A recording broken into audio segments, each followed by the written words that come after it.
नमस्कार दोस्तों, only super quiz YouTube channel में आपका हार्दिक स्वागत है। हमने पिछली वीडियो में वॉइस पार्ट 1 पढ़ लिया था, जिसमें हमने आधी वॉइस का चैप्टर क्लियर कर लिया था। लेकिन आज हम वॉइस पार्ट 2 पढ़ेंगे, जिसमें वॉइस का चैप्टर बिल्कुल क्लियर हो जाएगा। उम्मीद है आपको वॉइस पार्ट 1 समझ में आया होगा। दोस्तों, आप इस क्लास को ज़्यादा से ज़्यादा शेयर करो ताकि सभी बच्चे वॉइस पढ़ सकें। अब कई बच्चे कहते हैं कि सर हमारी इंग्लिश बहुत वीक है। कोई कोई क्लास में आए तभी तो पता चले कि किसकी वीक है किसकी नहीं। अब क्लास में नहीं आते हैं, पढ़ते नहीं हैं, तो वीक ही रहेगी। तो ऐसे बहाने नहीं बनाने हैं। अगर आप रेगुलर स्टडीज़ करोगे तो आपकी इंग्लिश वीक नहीं रहेगी, इसकी मैं गारंटी देता हूँ। तो इस क्लास को ज़्यादा से ज़्यादा शेयर करो। तो वीडियो की शुरुआत करते हैं। ये सभी को क्लियर दिख रहा होगा, परफेक्ट टेंस दिख रहा है सभी को क्लियर। तो आज हम पढ़ते हैं वॉइस में परफेक्ट टेंस। कल हमने परफेक्ट कॉन्टिन्यूस तक पढ़ लिया था। आज हम परफेक्ट कॉन्टिन्यूस नहीं, कॉन्टिन्यूस तक पढ़ लिया था। आज सभी के परफेक्ट देखते हैं। Present perfect, past perfect, future perfect और मॉडल परफेक्ट। ठीक है, तो प्रेजेंट परफेक्ट है, इसमें आएगा सब्जेक्ट प्लस हैज हैव। ये इसकी फॉर्मेशन है, हमने टेंस में भी पढ़ी थी। Subject plus has have plus verb की थर्ड फॉर्म प्लस ऑब्जेक्ट, ये हमने टेंस में पढ़ी थी।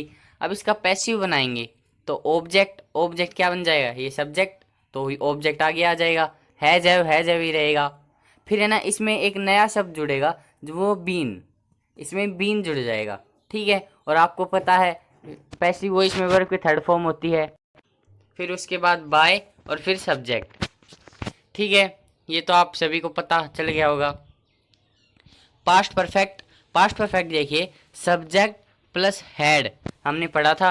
इसकी formation subject plus had plus verb की थर्ड फॉर्म के साथ ऑब्जेक्ट, ये होता है। अब इसका जो पैसिव में बनाएंगे तो ऑब्जेक्ट प्लस हैड, हैड का हैड ही रहेगा। Object plus had plus been लग जाएगा। याद रखना परफेक्ट में बीन लगता है।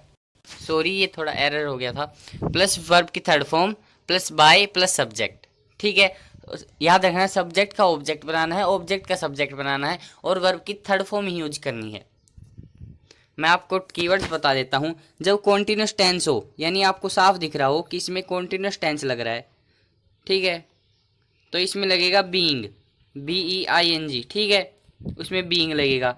लेकिन जब साफ दिख रहा हो कि परफेक्ट टेंस है, ये परफेक्ट टेंस है, यानी एक्टिव वॉइस में है कोई सेंटेंस तो, और परफेक्ट में है, तो याद रखना उसके बाद बीन लगेगा और वर्ब की थर्ड फॉर्म लगेगी।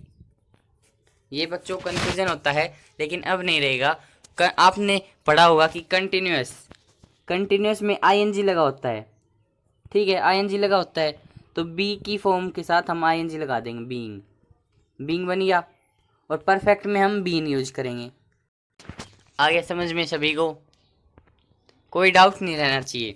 तो अब देखिए चेंज दी वॉइस, अब हम देखते हैं। और नोट लिख रखा है इसमें, अगर पैसिव वॉइस परफेक्ट टेंस में हो, यानी ये परफेक्ट टेंस में हो कोई सेंटेंस पैसिव वॉइस में, तो बीन का प्रयोग करना ना भूलें।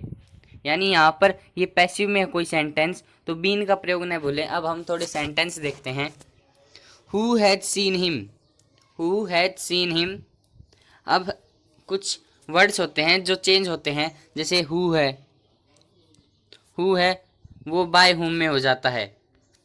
हु जो होता है वो बाय हुम में चेंज होता है। ठीक है, बाय हुम, हु तो बाय हुम में चेंज होता है। हु हैड सीन हिम, तो ये बाय हुम पहले ही रहेगा। बाय हुम, फिर हैज हमने पढ़ा था, हैज के साथ ये क्वेश्चन है, इसलिए यहाँ पे ही बीन, हम बीन यूज करेंगे क्योंकि परफेक्ट टेंस में पैसिव में बीन यूज करना है। और वर्ब की थर्ड फॉर्म सीन, फिर लास्ट में क्वेश्चन मार्क। याद रखना एक्टिव का पैसिव बनाते समय हम शब्दों को हटा नहीं सकते, जोड़ सकते हैं।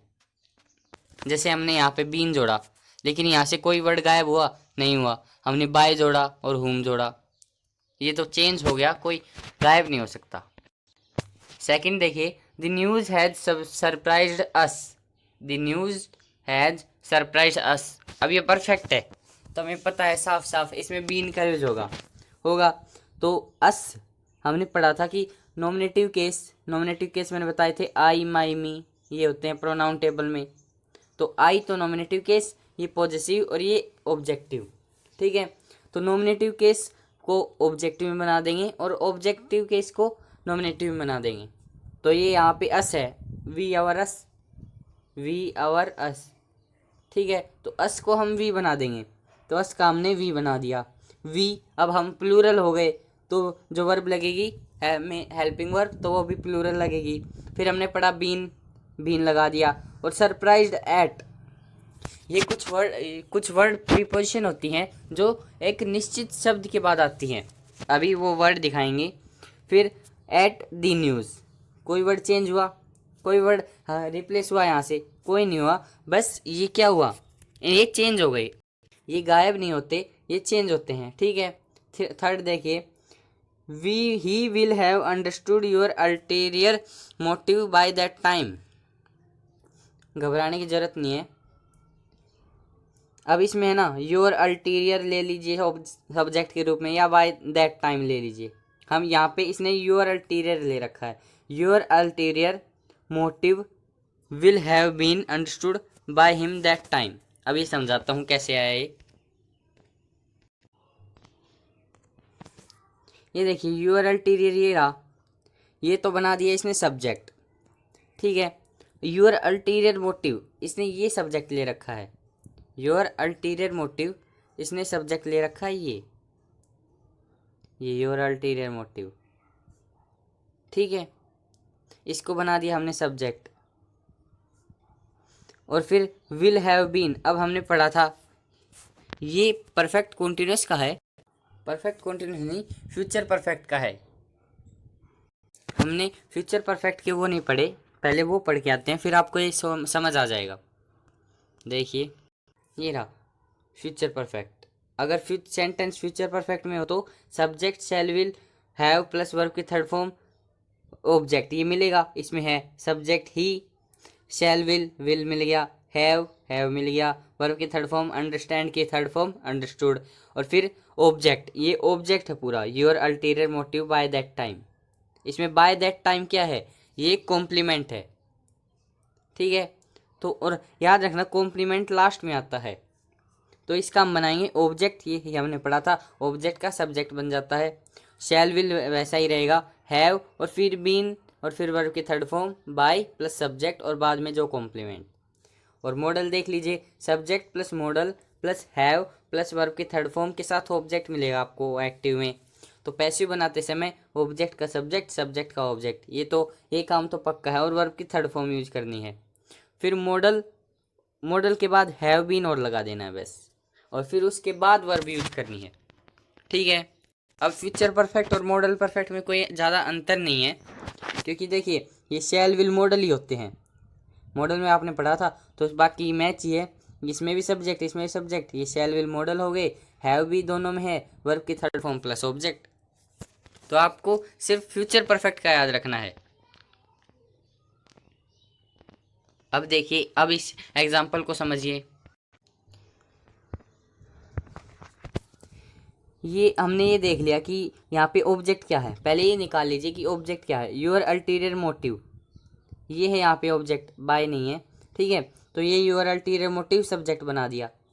अब विल हैव बीन हमने पढ़ा था, ये विल हैव बीन आ जाएगा, ठीक है। फिर वर्ब की थर्ड फॉर्म अंडरस्टूड, और फिर बाय हिम, बाय हमने पढ़ा था, बाय और फिर हिम। और याद रखना दो बाय आ सकते हैं, इसमें आए ना, bye him by that time, ये कॉम्प्लीमेंट की वजह से आया है, और ये हम एक्टिव का पैसिव बनाते समय यूज करते हैं। ये एग्जाम्पल समझ में आ गया होगा। अब आपने वॉइस तो पढ़ ली होगी, अब इनकी मैं आपको कुछ सेंटेंस देता हूँ, उसको आपको चेंज करना है, ठीक है। ये है चेंज द वॉइस। अब इसके नीचे इसका आंसर लिख रखा है, तो आपको ऐसे ही देखना पड़ेगा। Change the voice, who has seen him, who has seen him. आपके पास 30 सेकेंड्स हैं, आपको इसका आंसर लिखना है। और ध्यान रहे कोई भी मिस्टेक नहीं होनी चाहिए, डॉट से, कोमा से, कोई लेटर में मतलब सब ये गलत हो सकते हैं, लेकिन हर वर्ड प्रॉपरली होना चाहिए। आपके पास 30 सेकेंड हैं। सभी बच्चे आंसर करेंगे, ऐसे कोई नहीं देखेगा। थोड़ा ट्राई तो करो, ट्राई करने में क्या जाता है। आप यहाँ पढ़ने के लिए आए हो तो टेस्ट भी दे सकते हो।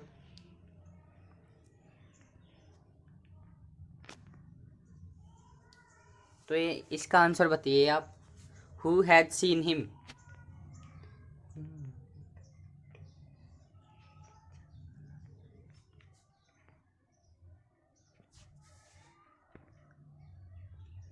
आपके पास 10 सेकेंड्स हो रहे हैं।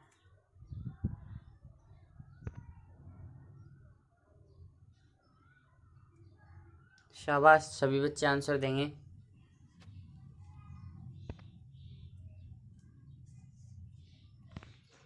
तो अब इसका बनाते हैं, इसका आंसर दिखाएंगे नहीं, इसका आपको समझाएंगे। तो समझिए, अब सभी ध्यान से समझेंगे। हु, हमने पढ़ा हु का किस में चेंज होगा? बाय हुम। हु चेंज हो जाएगा बाय हुम में, ठीक है। अब हैज सीन हिम, अब देखिए क्वेश्चन मार्क है तो हैज का यहाँ पे हैज ही रहेगा, हैज ही रहेगा। ये थोड़ा मैं छोटा कर लिख देता हूँ। बाय हुम हैज, अब ये सीन हिम बच गया। अब इसको सीन हिम नहीं रख सकते हम। अब सीन हिम है ना, इसका हिम को हम, ये ऑब्जेक्टिव केस है, इसको हम सब नॉमिनेटिव केस बना देंगे। हिम का नॉमिनेटिव केस क्या होता है सभी बताएंगे। ये तो बहुत ही जी क्वेश्चन है। हिम का नॉमिनेटिव केस 2 लेटर्स का ये भाई, जल्दी लिखो। इसका तो सभी बता सकते हैं। हिम का नॉमिनेटिव केस, हिम का नॉमिनेटिव केस ही होता है। तो हमने ही बना दिया। और हमने पढ़ा था कि परफेक्ट टेंस में हो ना तो हम बीन का यूज करते हैं, ठीक है। और वर्ब की थर्ड फॉर्म सीन, और लास्ट में क्वेश्चन मार्क। क्वेश्चन मार्क ना भूलें, आपको एरर मिलेगा वहाँ पे कि एक में क्वेश्चन मार्क में नहीं मिलेगा और एक में मिलेगा, तो आपको कंफ्यूज नहीं होना है। वहाँ पे भी आपको सारे वर्ड्स ध्यान से देखने हैं। तो इसका जो आंसर होगा, by whom has he been seen. Answer देख लीजिए, ये रहा, bye whom has he been scene, ठीक है। और इसमें भी क्वेश्चन मार्क लगा रखा है। अगला देखिए, the news has surprised us. The news has surprised us, इसका बनिए आप।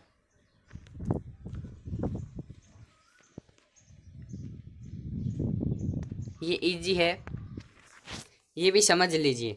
अस, अस का हम क्या बना देंगे? अस का बन जाएगा वी, ठीक है। वी, अब वी के बाद हैज़ है, हमने हैज़ है पढ़ा था। वी के बाद हैज़ है नहीं लगेगा, हैज़ लगे नहीं लगेगा, हैव लगेगा, ठीक है, क्योंकि वी प्लूरल होते हैं। और वी हैव, हैव के बाद क्या लगता है? बीन, हैव के बाद बीन।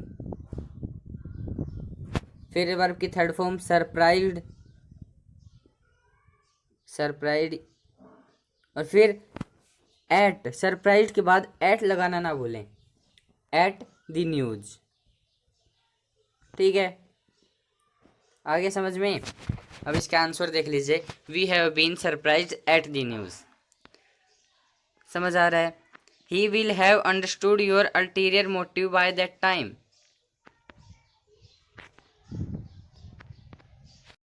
अब ये तो मैंने आपको पीछे वाली सेंटेंस दिखाए थे आपकी नॉलेज चेक करने के लिए, तो ये तो आपको समझ में आ गया होगा। थर्ड वाला मैंने आपको समझा दिया था, फिर समझा देता हूँ एक बार। योर अल्टीरियर मोटिव, ये सब्जेक्ट बन जाएगा। फिर विल हैव बीन लग जाएगा यहाँ पे, विल हैव की जगह will have been. Understood, understood ही रहेगा।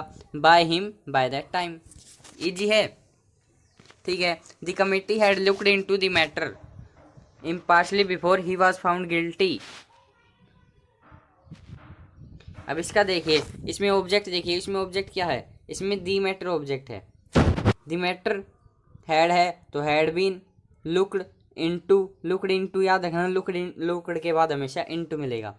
Looked into by committee impartially, और ये बिफोर, आगे इट का यूज हुआ क्योंकि ये कमेटी की बात हो रही है।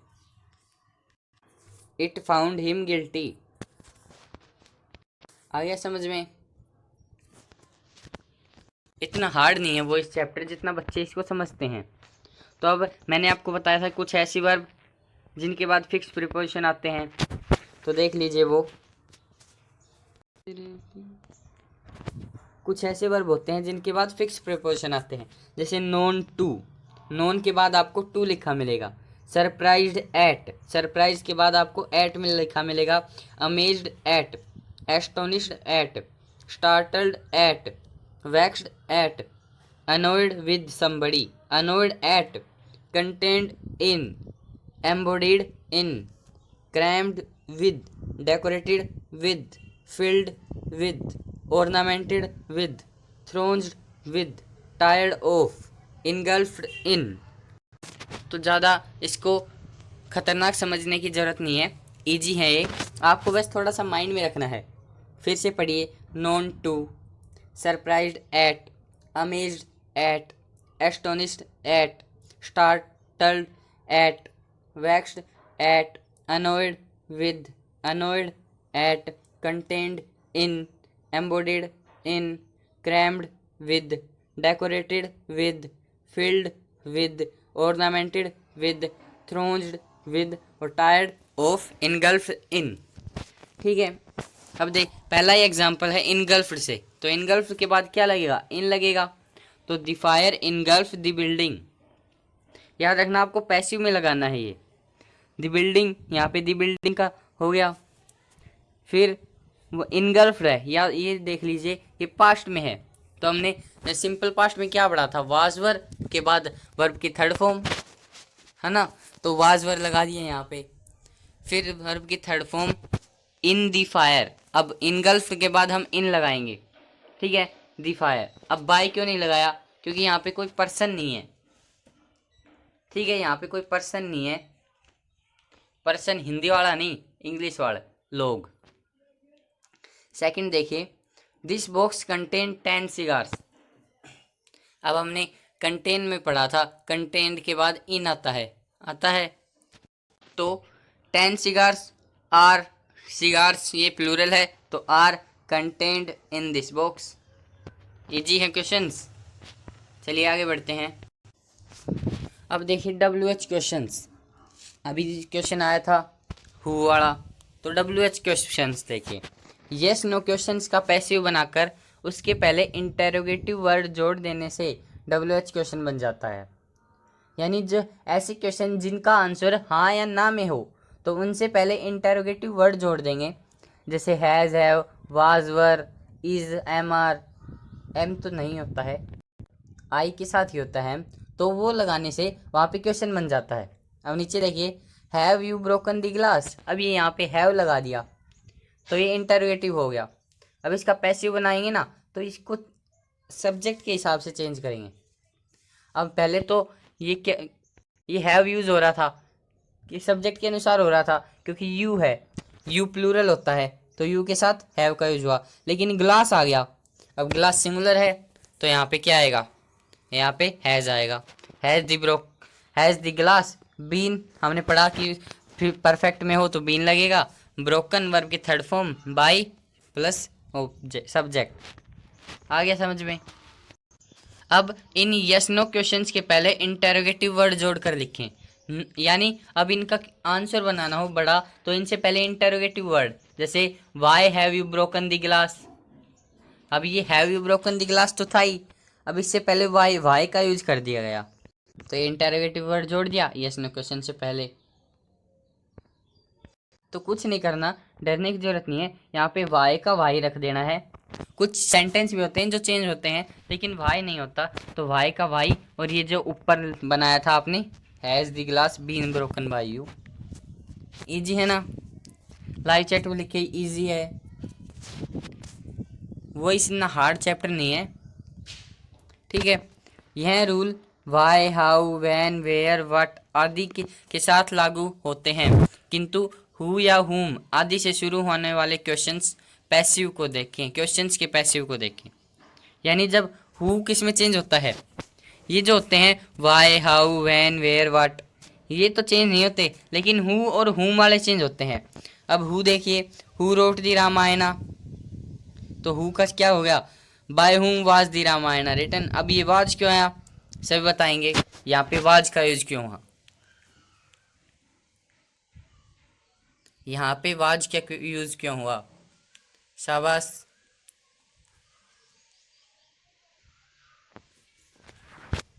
यहाँ पे वाज का यूज इसलिए हुआ क्योंकि रोट है ना, ये सेकंड फॉर्म है और हमने पढ़ा था सेकंड फॉर्म सिंपल पास्ट में आती है। तो ये पास्ट का हो गया और सिंपल पास्ट की फॉर्मेशन वाजवर थी, उसके बाद थर्ड फॉर्म। ठीक है, और हम थर्ड फॉर्म लास्ट में भी लगा सकते हैं, और हम ज़्यादा केसेस में मतलब 99% केसेस में हम था लास्ट में लगाएंगे। क्यों? क्योंकि ये क्वेश्चन है, हु से शुरू होने वाले सेंटेंस क्वेश्चन बनते हैं। तो ये जो ऑब्जेक्ट है ये सब्जेक्ट बनेगा यहाँ पे और फिर लास्ट में वर्ब आएगी। या इसको आप ऐसे कर सकते हैं, who was the Ramayana written by. अब ये ज़्यादा दिक्कत करता, आपको समझ में भी नहीं आता है, तो बाय होम का प्रयोग करें, उतना ही सही है। और आपको एग्जाम में भी बाय होम ही मिलेगा। जैसे आगे है, whom have you invited, whom have you invited। अब ये whom का who हो गया, who का by whom होता है, लेकिन whom का by who नहीं होता। ठीक है, by who नहीं होता। तो ये समझिए, whom का who बना दिया हमने। अब क्वेश्चन है तो ये देखिए, हैव का हैज़ बना दिया, हैज़ के साथ हम बीन लगाते हैं, वर्ब की third form invited bye you. कुछ नहीं करना आपको, सेंटेंस स्ट्रक्चर मैंने आपको बताई थी वो याद रखनी है। ठीक है, चलिए आगे बढ़ते हैं। अब आया है बहुत ही इंपॉर्टेंट टॉपिक, इम्परेटिव सेंटेंसेस। अब पहले तो आपको घबराने की ज़रूरत नहीं है, सर जी ये क्या है इम्परेटिव सेंटेंसेस, ये क्या होता है। इम्परेटिव सेंटेंसेस क्या होते हैं, जिनमें क्या नहीं होता, जिनमें ऑब्जेक्ट नहीं होता, सॉरी जिनमें सब्जेक्ट नहीं होता। इम्परेटिव सेंटेंस वो होते हैं जिनमें सब्जेक्ट नहीं होता, सब्जेक्ट नहीं होता। जैसे इसके 3 टाइप होते हैं, विद ऑब्जेक्ट, विदाउट ऑब्जेक्ट और मोरल सजेशन। यानी इनमें सब्जेक्ट तो होता ही नहीं, साथ में ये ऑब्जेक्ट के साथ होते हैं, ऑब्जेक्ट के बिना भी होते हैं और मोरल सजेशन भी होते हैं। जैसे शट दी डोर, अब इसमें ऑब्जेक्ट क्या है, दी डोर, लेकिन इसमें सब्जेक्ट बताओ कहाँ पे है, ये शट तो वर्ब है, ऑब्जेक्ट सब्जेक्ट नहीं है ना यहाँ पे। विदाउट ऑब्जेक्ट, अब इसमें गो अवे, गो अवे नहीं है, इसमें ना सब्जेक्ट है ना ही ऑब्जेक्ट है, ये गो वर्ब है। हेल्प दी पुअर, अब इसमें क्या है, इसमें ऑब्जेक्ट तो है लेकिन सब्जेक्ट नहीं है, नहीं है subject. Help the poor object है लेकिन हेल्प वर्ब है, तो यहाँ सब्जेक्ट नहीं है, और ये मोरल सजेशन है। अब इसके पहले देखिए विद ऑब्जेक्ट वाले, यानी जिनमें ऑब्जेक्ट लगता है। फर्स्ट वे, इसके 2 तरीके हैं सोल्व करने के। Let the door be shut, यानी हम पहले लेट का यूज करेंगे, फिर ऑब्जेक्ट बी प्लस वर्ब की थर्ड फॉर्म। बहुत ईजी है, 4 ही वर्ड्स याद रखने हैं, let, object, be plus verb की थर्ड फॉर्म। ठीक है, ये शट द डोर है तो let the door be shut, तो let object the door be plus shut. Shut क्यों आया, क्योंकि शट की थर्ड फॉर्म शट ही होती है। Second way, you are order to shut the door, अब इसमें ऑर्डर कर रहा है, कमांड कर रहा है, ये आपको देखना है, उस सेंटेंस का अर्थ समझना है। तो you are order to shut the door, अब यहाँ पे आ जाता प्लीज शट द डोर, तो you are requested to shut the door. आगे समझ में, इसमें नीचे दे रखा you are requested forbidden to, verb की फर्स्ट फॉर्म के साथ ऑब्जेक्ट, और याद रखना ये टू के साथ वर्ब की फर्स्ट फॉर्म ही आती है और फिर ऑब्जेक्ट। इसमें तो ऑब्जेक्ट पहले आ गया था लेकिन इसमें लास्ट में ऑब्जेक्ट आएगा। और फॉरबिडन होता है मना करना।